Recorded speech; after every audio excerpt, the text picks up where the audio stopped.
Du Venezuela à l'Algérie en passant par le mouvement des Gilets jaunes en France, deux mots reviennent très souvent dans l'actualité, peuple et révolution.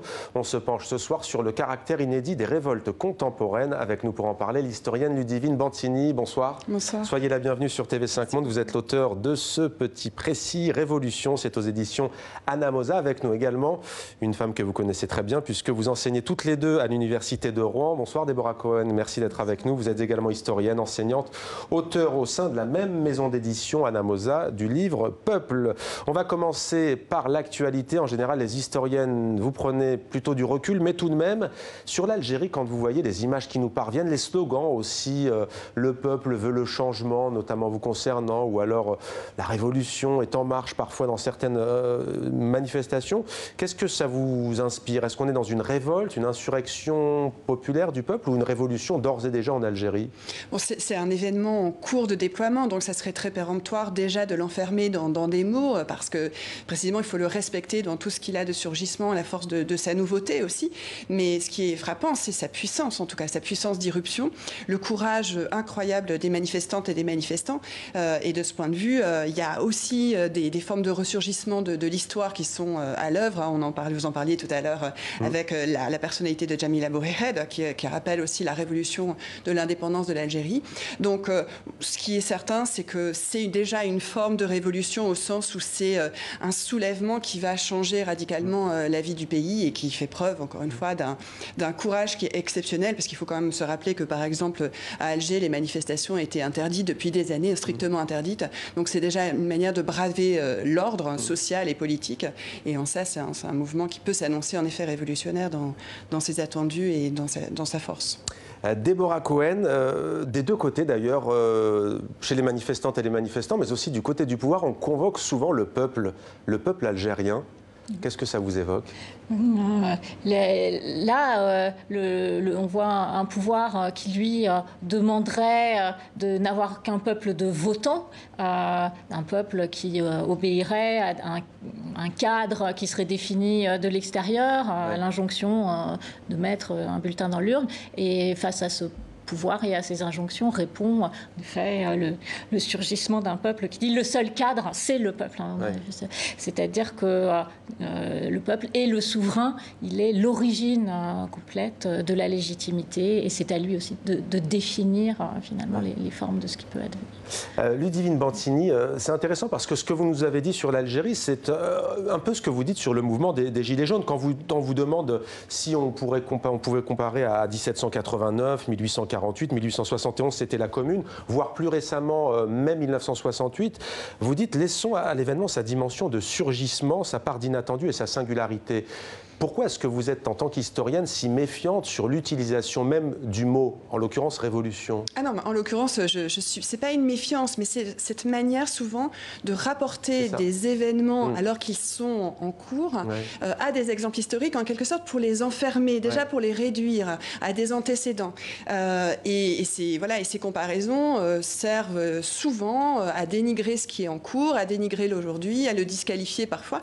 Donc, pour autant, ça ne signifie pas que des analogies ne soient pas à l'œuvre et qu'il n'y ait pas des comparaisons possibles. Par exemple, ce qui est très frappant dans le cas du mouvement des Gilets jaunes, qui est en soi là aussi un soulèvement populaire assez fascinant et assez extraordinaire à l'échelle historique, qui changera à mon avis beaucoup de choses et qui laissera des traces.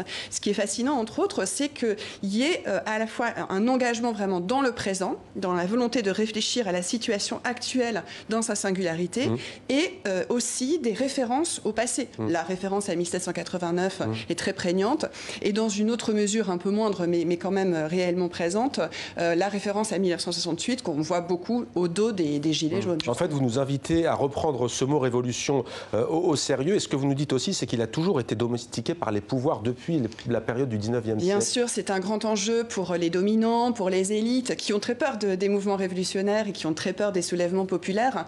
Et donc, chercher à toute force non seulement à affaiblir le mot, à le déminer, à l'éviter l'évider en quelque sorte, à lui faire perdre toute consistance et toute contenance.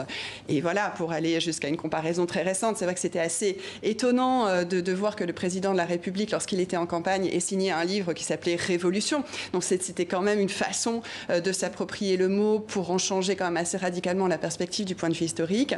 Et puisque vous citiez le 19e siècle, c'est vrai que la grande obsession des élites au 19e siècle, ça a été d'en terminer avec la Révolution. Il faut, voilà, ce que disait Napoléon Ier, la Révolution est maintenant achevée.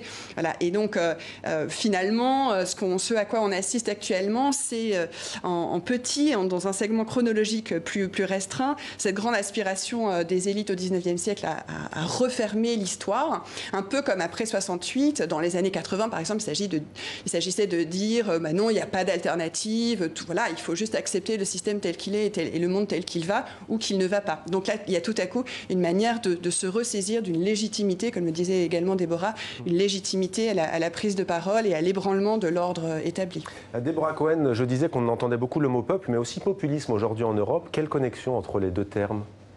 Alors, populisme est un terme qui en général est utilisé pour disqualifier un mouvement, pour signifier qu'il est en fait gangréné par des idéologies, c'est-à-dire qu'il se présente comme le surgissement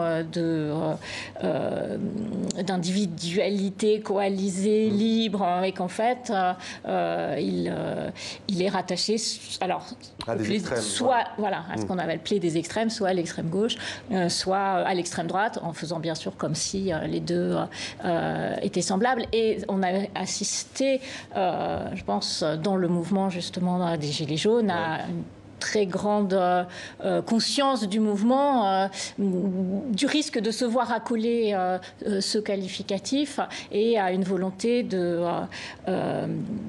préserver le fait que ce qui se donnait là était justement une présence du peuple et non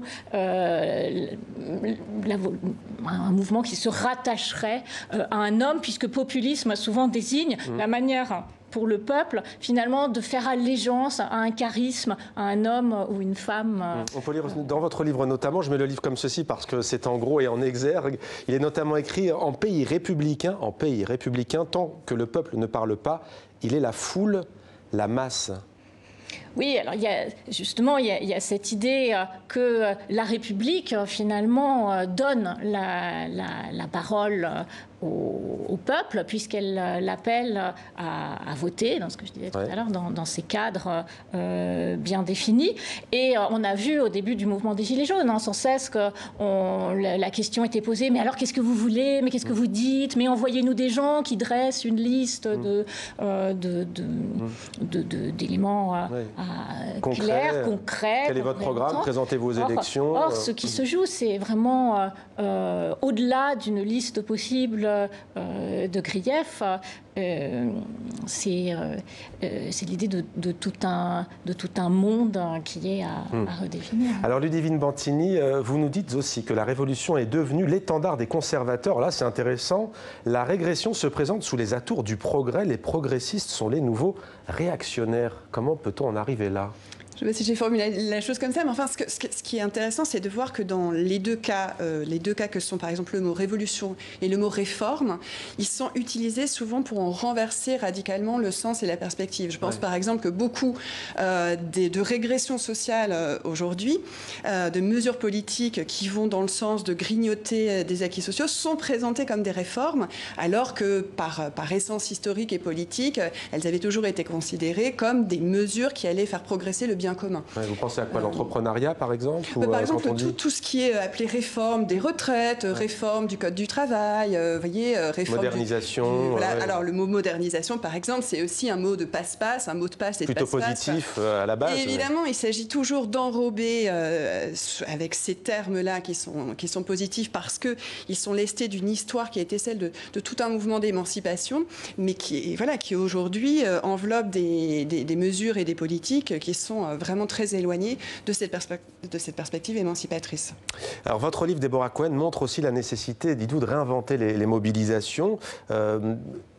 Les Gilets jaunes, pour vous, ce n'est pas déjà un modèle novateur en la matière? C'est complètement novateur. Bien sûr, c'est quelque chose qu'on n'attendait pas déjà parce qu'il a réintroduit ce mot peuple. Enfin, il y avait des tentatives, notamment de la France insoumise, de réintroduire ce mot qu'on n'utilisait plus.